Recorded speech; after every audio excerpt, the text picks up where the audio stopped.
Hello, Professor. This is Jessica Ramirez, and I'm joined by my teammates Mary Ann and Regan Oliveira. And this is a presentation for our topic of Blackness and Afro-Latinidad in US society. So, one thing I learned about the topic of the presentation is that a Pew study found that a fourth of Latinos in the United States identify as Afro-Caribbean, Afro-Latino, or African descent with roots in Latin America. So, in the following slide, I'm discussing a little bit more about the authors. So, the first author is Jose Sanchez, and he is a School of Arts and Sciences junior who is majoring in history and political science. He actually has a column called the Champagne Socialist that runs alternate on Tuesdays. And you can follow him on Twitter at Comrade Sanchez. And a little bit of context on the main themes of the essay. I would say that the first essay is analytical and discusses the lack of knowledge about the history of Black Africans in Latin America. The topic of the essay addresses that the sweat of blood of Africans sent to Latin America created wealth for Europe. The essay addresses the topic by providing a historical background about how slaves were brought to the American continent. And I'm going to provide a little bit more of that historical context, which includes the fact that so much willed and constructed ignorance exists regarding the history of Black Africans in Latin America, which kind of boggles the author's mind. Since 1492, Black people have lived in the south of the border. Pedro Alonso Neal, more commonly referred to as El Negro, was the Santa Maria's pilot, Juan. His brother was Lania's master, and Francisco, their brother, is thought to have served abroad. They were originally from Andalusia, a state in southern Spain that served as the capital of Al-Andalus, the medieval Islamic Moorish state. At the time, Christian Europeans used the terms Moors to refer to any Muslim from North Africa. Several decades after Spain and Portugal drove the Muslim rulers from the Iberian Peninsula, their subsequent explorations of the New World feature African and even Arab crew members. Naturally, the transatlantic slave trade was a primary route by which Black people, or people who became Black, arrived in the Americas.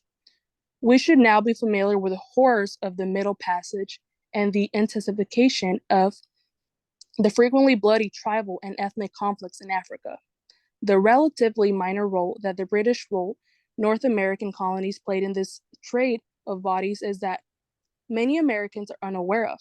So today, scholars agree that approximately 5% of the Black sub-Saharan Africans who came to the New World settled in the British colonies that would later become the USA.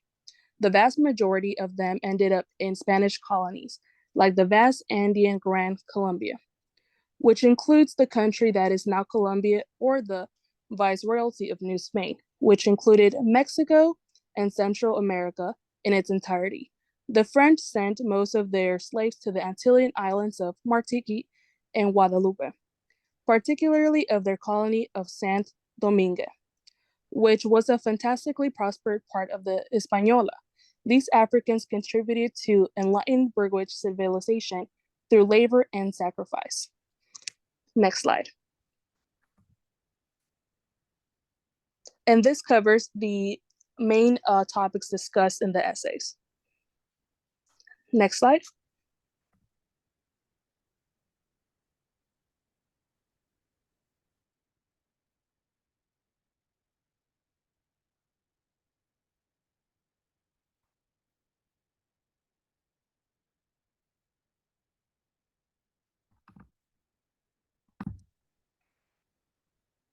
All right, so some critical problems that I found throughout each of the articles.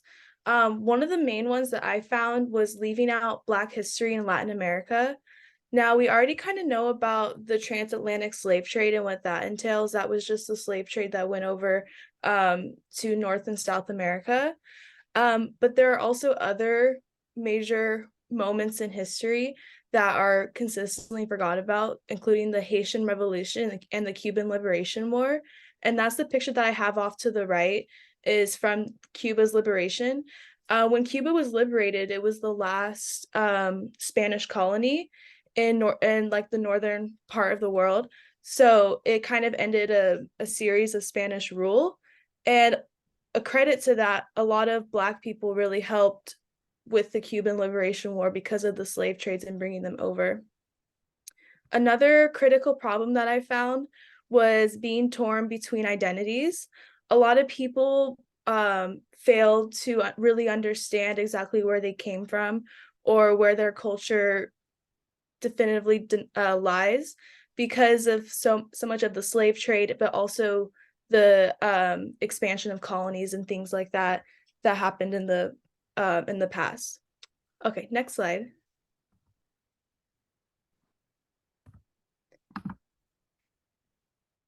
So some main arguments that I found, obviously the lack of history was a big one. And I kind of wanted to explain the picture on the right, preferably. So we see all the red arrows and we see that big red one going right to South America. And then we also see a majority of them going to those smaller islands below Florida and right next to Central America. These showed the patterns of the slave trades. Now, South America took part in about 15% of the slave trade, where even the British colonies in North America only took up about 5% of the slave trade. We also see it going to other places in Europe and India that were also really big in the slave trade. Another main argument that I found is that there is little understanding of someone's personal culture, race, and ethnicity.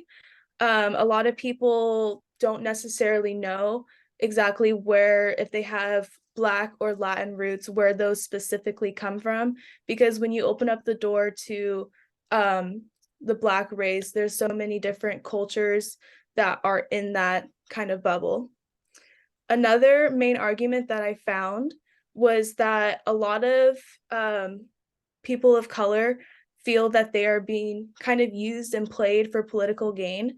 I think that we saw this a lot in recent years, but I think that it has always been used as a tactic throughout politics, especially in America, using something as personal as race or culture for political gain. Okay, next slide. Okay, so some historical context.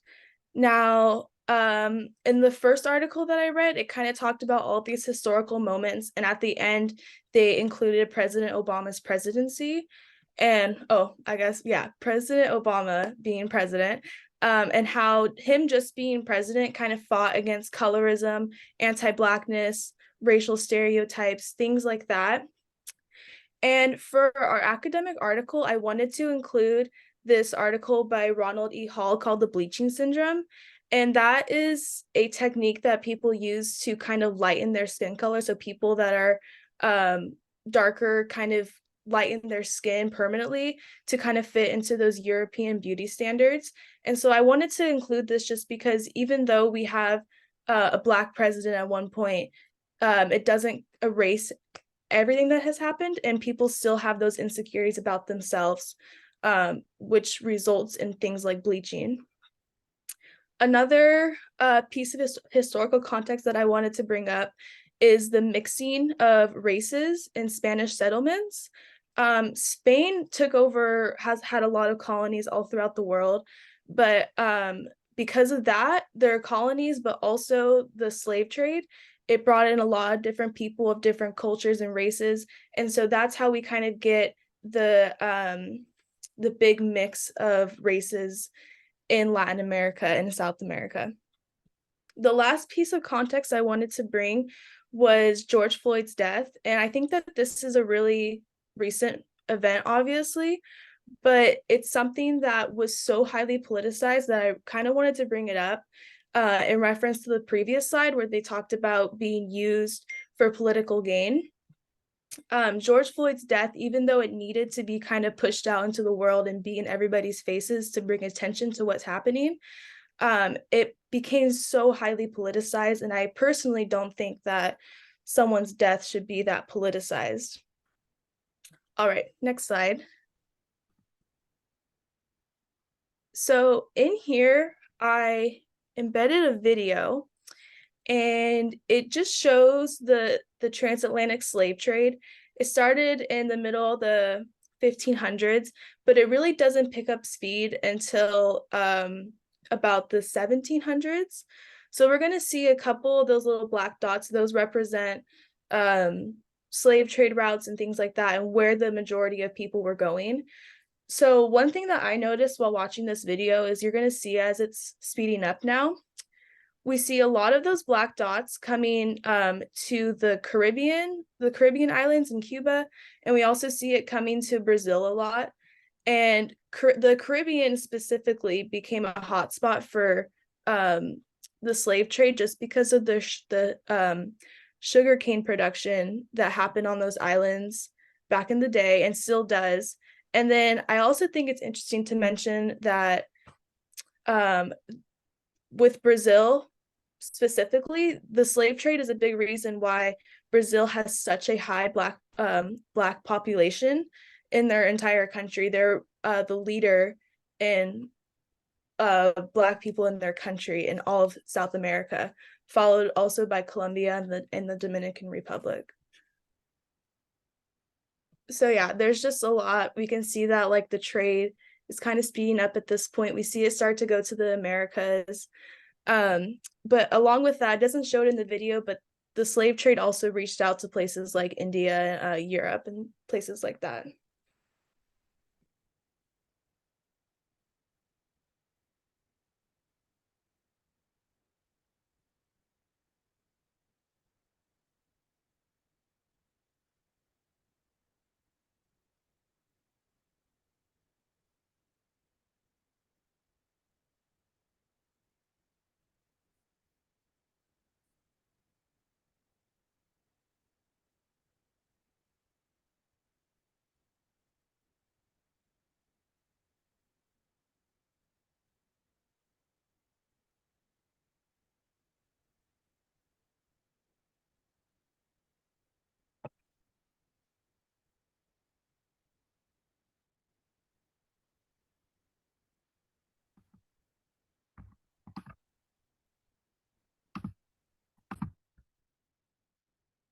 To build off of Marie's point, to understand the contemporary social context behind Afro-Latinos in US society, I think we really need to look back first to the historical context, to the racial caste system that existed within Central and South America throughout the Spanish intervention. So the caste system was really harmful to a lot of darker skinned individuals because there was a certain belief that your ethnic background determined your worth in society. So at the top of this background were the Europeans, the invaders, who considered themselves to be pure-blooded, which is really negative and harmful in a lot of ways. Specifically when you start working down that kind of triangle of superiority onto the mestizos, the mixed race people. And I think what was particularly harmful about this group was that there was the belief that they were saved by the European blood, that they were made okay because there was that mix of both indigenous and European blood in them. And then obviously at the bottom, if you follow it down, towards the bottom would be the indigenous and Black people who would not have been treated kindly or fairly, or have really been seen as human purely because of their skin color. And in this, we can start to see the basis being built of modern day racism and colorism. Additionally, what I thought was really interesting was during 2014, the Ebola virus had a massive outbreak in West Africa. And this was our academic article that, this was our major newspaper article that I pulled from the BBC, written by Anthony Zurcher. And what I thought was particularly interesting about this article was that it broke it into two major cognizant ideas. The first being that the Ebola virus was particularly harmful, obviously because of the horrific effects it had on those in West Africa, but because of the racist undertones that it kind of established within the US. Hannah Georges of The Guardian kind of touched into this. And the idea was that this was seen as it was a native disease of Africa. And so people had this inherently racist idea that Black people were somehow more prone to getting the Ebola virus or were more prone to spreading it. And this kind of allowed people in 2014 to excuse racism as a true medical fear. And I think we can kind of see history repeating itself these past 2 years, or past 3 years, sorry, with the COVID-19 virus, as we saw an extreme rise in hate crimes against Asian populations, as people believed, wrongly believed, of course, that Asian people were the carrier of the virus, that you were more prone to getting it from someone, and overall for people excusing Asian hate through a fear of a virus that, when you look at it, really affects us as people, not as racial cogs in a machine. The second cognizant section of the article was the white savior complex, which was kind of spoken about through Dhanshu Gupta of American Thinker. And through this white savior complex, she spoke a little bit about how white guilt kind of allowed us in North America and in America in general to allow unsafe and unsanitary burial conditions to continue happening through Native tribes in West Africa, because many people believed, well, this isn't our space, it's their culture, they should be allowed to grieve how they please. However, this is inherently negative because it perpetuates this idea that Black people are helpless and that they need to be saved, and that they can't understand the medical practices of burialism and how they need to be in safe sanitary conditions. Eventually, of course, we did send, I believe it was the Red Cross over, and we had people kind of explain that while we understood this was their culture, they were making a harmful environment for themselves that was allowing the Ebola virus to continue wreaking havoc on their populations. The Ebola virus was harmful in more ways than one. And I think these two, I think not only the Ebola virus, but the historical context as well, kind of set the basis for the contemporary social context, where few self-identify as Black. As you can see in this little chart that I have from the Pew Research Center, we can see that only 18% of US Afro-Latinos self-identified as Black. 24% are identifying as Hispanic, only 9% reported themselves as mixed race. But what I found to be particularly surprising was that an overwhelming majority of 39% of Afro-Latinos self-identified as white. Some of the findings are very closely connected to what we have spoken about previously, which is that Afro-Latinidad history is commonly forgotten. I think a lot of this has to do with the fact that so many Africans were brought to the Americas through the slave trade, in which slave traders were not really particularly concerned with maintaining their heritage and their culture. So naturally, people who were brought over through the slave trade forgot about their common ancestral roots and ties through Africa. Additionally, there are very few mainstream Afro-Latino celebrities, which I think could kind of lead to how so few people self-identify as Afro-Latinos and instead might want to more closely identify themselves with either the Hispanic, the mixed race, or the white parts of themselves. Additionally, we see that the pigmentocracy, or more commonly known as colorism, may result in an economic barrier against Afro-Latinidad communities.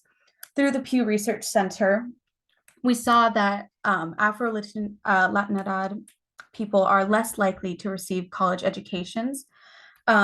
This group commonly receives 24% of them receive a college education, as opposed to the 37% of Hispanics.